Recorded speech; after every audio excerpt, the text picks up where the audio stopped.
What is up, YouTube? Welcome back to the channel. Most Feared Part 3 market breakdown. Before I get in the video, I'm gonna plug my social media, plug the Discord. Social media, follow me, iJoeBruin. Discord, free to join. Bunch of people in there. You can learn a lot about the market. We're always talking, discussing future investments, when to sell, basically updated prices for limiteds, everything. It's free to join. Awesome, always people in there, so link in the description. Don't be afraid to join, but we're gonna hop in and check out the content first. We're gonna go through all the cards. The 90 overalls first. Preston Smith, we were a little off. We thought Zadarius Smith would get a card, potentially. Preston Smith was the Packer outside linebacker did card. Very average card. Logan Ryan, another card. Thought Bradbury could have possibly got the Giants card. Logan Ryan, a little off on him, but 89 speed and overall well-rounded card. Titans team as well. Hit power a little low, and then Jordan Poyer, our first big hit on our investments. We loved him being the only Bills core elite, really to not get an upgrade. Another well-rounded card. Maybe could have got a little more speed, but hits the 90 zone coverage. 89 speed, solid. Ryan Jensen fills that center spot. So for you people building your no money spend teams, I choose Ryan Jensen as maybe one of your end cats. Have that center position locked down. Josh Jacobs actually did not troll us on Twitter. On Instagram, must have had a different card art. Ends up getting a card, but he's not the best. Really slow. Devin Bush, the second Steeler, to get a card. 89 speed, a really solid middle linebacker. And then Keenan Allen. I think these stats are wrong. He's a route runner, but doesn't have any 90 plus route running stats, and then only 90 speed. I feel like this card is like an 85 overall stat-wise card. I don't really understand. Kyle Juszczyk, EA Sports, if you just make Kyle Juszczyk a 90 overall, I mean, everyone wouldn't complain, but making him a 93 and taking a 93, pay me away from Keenan Allen, I think just is wrong. You probably shouldn't make the fullback one of the champions. And then Aaron Donald, one of our huge investments that we were targeting, does hit, and man, this card is good. He's going to be like that Myles Garrett limited, 90 plus power move and 90 plus finesse move when powered up, 84 speed, block shed, strength, everything. And then for the other champions that they announced on Twitter, they were leaked a little earlier in the day. DK Metcalf did hold on to a few of them. He was one of our investments. We didn't think really many more wide receivers would get cards, but they did. Could have maybe gave him a little more speed, maybe 93, 94. Same with Jaire Alexander. Probably should have gotten 92, 93 speed, but Jaire was one of our big investments that he'd basically been planning for the last 2 weeks. Glad he hit. Really, our investments last week weren't the best in terms of we were a little off this week. We hit them right on the money. And then the limited time cards. Jaycee Horn, the best corner in the game. Man, this card is sick. He's also technically the most feared Madden 22 limited time card. And then T.Y. Hilton, another 93 speed, tied with before for the fastest stock speed wide receiver. And I believe this card is from Madden 15 most feared. Couldn't find anything on T.Y. Hilton. I have to believe it's got to be Madden 15, 25, because that was when really he was in his prime, as well as the logo. As well, we got basically this news that all these cards really on your screen are getting most feared card arts, and they will be morphing, or they're compatible with the most feared strategy items on Sunday for 1 day. So that's pretty cool. As well as the legends also got leaked for tomorrow, being Plaxico Burress and Troy Polamalu. We also are getting 2 more limiteds on Sunday. I'm going to let RG tell us. So I have the clip on Twitch. Here it is. I'll let it play. On Sunday, we're going to have 2 additional LTDs drop. So 2 new LTDs will release for this Most Feared 3 release program. Those are special LTDs coming out this Sunday, but along with... So in my opinion, there's not really too much more investing we could do, because of course we don't have a Most Feared Part 4, but we still have 2 more limiteds to go, and I think it's going to be that Madden 20 and Madden 19 card.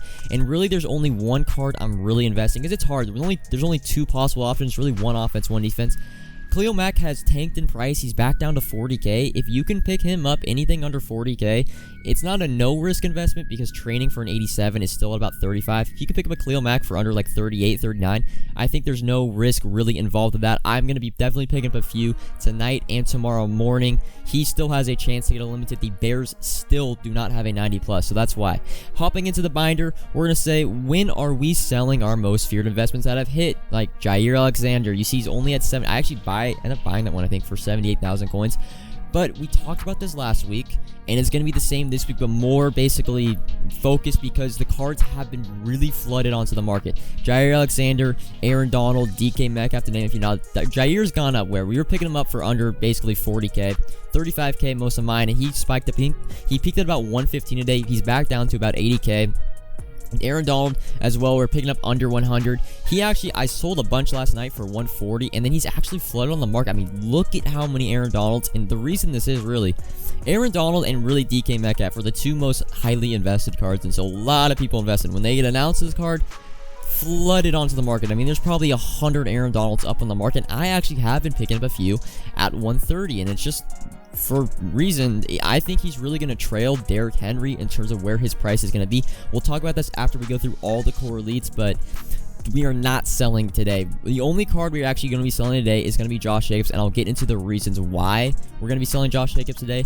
But any card basically that got a card, DK Metcalf, Jaire, Aaron Donald, Jordan Poyer, any cards that are going to be definitely chosen as like end cats or people are going to want their cards, we are not selling until Saturday, or not Saturday, Friday evening, Friday midday probably at the earliest. And this is really just because people have been investing, of course, in these cards heavily. And when they get announced, they're gonna flood them onto the market. They're already technically making profit on these cards. So from other people's point of view, they were buying DK Metcalf at 15K. He's at the 30K, right? They're like, oh, we doubled them coins. I'm just gonna, you see, I buy one for 25K. I'm just gonna take the 30K to double your coins on the DK Metcalf. But we've seen from the past 2 weekends that these cards are basically, yes, they get announced, yes, they get flooded on the market, but it's Friday when the people are actually hopping onto the game, see the set, they actually are upgrading their team and buying these cards to put into the power-up when the cards are removed from the market. That's the key thing, the cards are being removed from the market. That's when you see the price start to spike up. We've seen it in Derrick Henry, in Jesse Bates, in pretty much every single core elite. Even Calvin Ridley, not one of the best 90 overall end cats. He was basically on announcement day, he was 14K on Wednesday. Thursday, again, he was like 13, 12K. I picked him up for 10K. Friday morning, he went back up to around 17, 18,000. By the evening, Calvin Ridley was going for 25,000 coins because just everyone had bought so many Calvin Ridleys for their end cats that they finally started to get removed from the market and there was just limited supply. In terms of Josh Jacobs, why am I selling Josh Jacobs today? I think he's going to trail more of that Gronkowski, Brandon Graham, where the card really just isn't good. I mean, Josh Jacobs, yes, he's Raiders theme team, but he's not the best Raiders theme team running back. 90 speed is really slow, and 68 catching is terrible for a 90 overall card. He's 15,000 coins up from about 8 to 9,000. I think we should sell just like Gronk last week, which Gronk was like 20,000 on release, but the card just wasn't that good. He dropped all the way down to around 10,000 coins the day he actually dropped because no one was actually getting Gronk. Same with Brandon Graham. Brandon Graham, yeah, we bought him. You can buy him at 5,000 coins. He went up to 8,000 coins on announcement, back down to 5,000 coins because no one was choosing Brandon Graham. And I think that's what Josh Jacobs. I think we take our 15K, that's what he's going for right now, and take our coins. Now, what to do with cards that, of course, didn't get investments? Well, you could potentially hold them in anticipation of hopefully maybe they get a limited on Sunday. I'm really only holding onto Khalil Mack. And the other cards, you see me listing at DeAndre Hopkins, it's really just going to be patience on selling them. You should not. Told you guys, I even hedged cards that were successful, like Jaire, like Aaron Donald, but I hedged cards like DeAndre Hopkins at 45K overnight, hedged cards like Devontae Adams for selling for 65 yesterday, he's down to 55 now. We're really just going to be slowly selling these off over the weekend. We're not basically going to force, we're not going to panic sell like everyone else is doing. Derwin James really hasn't moved at all. For example, cards like, I'm trying to think, linemen really have not moved at all. I mean, Devontae Adams really hasn't gone down that much. Denzel Ward, we're picking up under 9,000 coins. I think he's still 9,000 coins right now. We really didn't lose anything, so be really patient on just selling your core elites off over the weekend. Don't rush to get the coins right now, okay? Be patient over the weekend. You'll see their price start to fluctuate and try to get the most coins possible back. But looking at Much G, this is what I was talking about, Jesse Bates. October 14th, he is announced. He started at 20K. October 14th, he gets announced on Twitter, announced on Good Morning Madden. He jumps to 40,000 coins. Now, yeah, that's a great jump, 20 to 40K. That's kind of like DK, 15 to 30K. But Jesse Bates then on the game, when he dropped in the game on Friday, peaks at 100,000 coins. Like, yeah, of course, now he's 20,000 coins because the card's 2 weeks old. But you have to understand that the cards are not taken off the market until the sets are actually in the game. People are powering up the cards, putting the core elite into the actual power up. Now, I know DK is an 83 overall, so you can use, the 82, 84 power pass, but I think we only get 2. I cannot see DK basically staying at 30,000. I think he's 40,000 minimum. If Jesse Bates can go from 20 to 40 to 90, DK Metcalf is one of the best receivers in the game, a much more popular card. I think 40,000 coins is the minimum. 30,000 is way too cheap. And then Derrick Henry is more of that Aaron Donald trailing. Derrick Henry, like Aaron Donald, 90K before he even gets announced. Announced goes up to 150K. You see what I mean? Aaron Donald right now, 130, 140.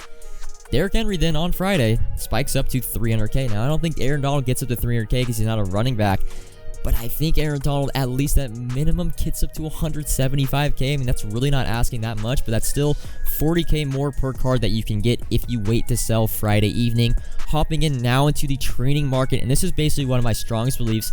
Been discussing it in the Discord with a bunch of people. I can't see training staying at the 19 coins per right now when we not only getting 2 limiteds, but 4 limiteds. That means pretty much we were pulling, rerolls were being pulled, training basically would slowly rise from Friday all the way to Saturday night, but then it would stop. But now we have Friday to Saturday, and we get 2 more limited, so the hype will only just increase, and we've got rerolls going to Monday. We got 4 days for training to really slowly rise, and last week, and even going into last weekend, right? Training was already pretty damn high at like 21 coins for training, so it couldn't really go from like 21 to 23. This weekend is more of like basically paralleling the first weekend of Most Feared, where we were going into Most Feared with really cheap training, right? We're at 19 coins for training. We were at about 19 coins for training going in to Most Feared Part 1, and we saw what happened in Most Feared Part 1 when all the hype for the rerolls. Training went from 19 to about 22, 23, and that was only on 2 days of rerolls with the most average reroll limiteds in Travis Kelce, JJ Watt. In my opinion, we had Jaycee Horn, the best corner, T.Y. Hilton, the fastest wide receiver in the game, and then we're getting 2 more limiteds, maybe Khalil Mack, Andrew Luck on Sunday. I think training, and especially if you have Kyle Pitts, right, and we've been kind of hoarding Kyle Pitts because Roddy White kind of messed up his price, I think buying training at the 19 coins of training either tonight, and then of course tomorrow, right, we know when packs are open, the promo first drops, man, everyone floods the market because everyone's ripping packs, trying to get the first cards. The market gets flooded, training doesn't just instantly spike up, right? So buying training at 19 coins for training, I think tonight, and then tomorrow morning if you can. Training is going to have 4 days. We are going to run out of training is what I'm pretty much saying. We're going to be pulling rerolls. Everyone's going to be pulling rerolls for the best cards in the game for 4 straight days. Training has already gone down 2 or 3 points since last weekend. I think training ends up being, it's 19 coins for training. I think we see at minimum 21 coins for training by Saturday night. So if you want to get training for rerolls, man, for your team, I think the best time is to buy tonight, tomorrow morning. And if you really want to invest in training, what do I mean by invest in training? Because you can't really just buy training and then sell training for a set price. Arbitrage, we're going to try to buy at 19 coins for training and really either roll heavyweights, rerolls, whichever is the best way to turn from coins to training. We won't really know until this weekend. As well, what I like to do personally is buy an assortment of different cards, like not one card over and over again. So that meaning you Campus Heroes, Team of the Weeks, Legends, and you basically buy a little below training value. So we'll buy at like 18.8 or 19. And over the weekend, the cards basically will get more and more rare. There'll only be like 3 up of each card. And if they happen to spike above over training value, basically when training goes up, the cards are going to have to follow that price and go up. We then just sell those cards for straight profit. And if not, if heavyweights are going for a lot, if rerolls are hot, we just simply discard and we roll for training. So that's really going to be my goal on the training market. Hopping in until the limited time cards. What are we doing with our LTDs? Well, Chase Edmonds we bought at 585. We bought 3 of them. The target was really under 615 in the cord. For most of the night, he really didn't drop until late. When are we going to sell? Well, it's going to be pretty simple. Saturday or Sunday. I'm targeting at least 750K. I mean, he's already at like 700, so we're already making profit. 750K plus is really good. And then for the limited time hires, by the way, I was spot on the Redux. I'm happy I got that right. You had Leo Collins. I really hope you sold him for 1.1. He's cut in half in price. We talked about the heavyweights, the Reduxes. We're going to really kill his price for the Redux cards. Hopping into the limited time cards that came out this week, James Robinson and Kenny Clark, really not the best cards. James Robinson's like the 5th best running back. He's already down to 500K, which is Thursday night. I wouldn't pick him up for anything under 330, if I'm being honest. No one really is going to be wanting James Robinson on their team unless they're a Jags theme team. So I think James Robinson, like that Deion Jones, we got to really be targeting low because I can't see him being above like 450,000 after.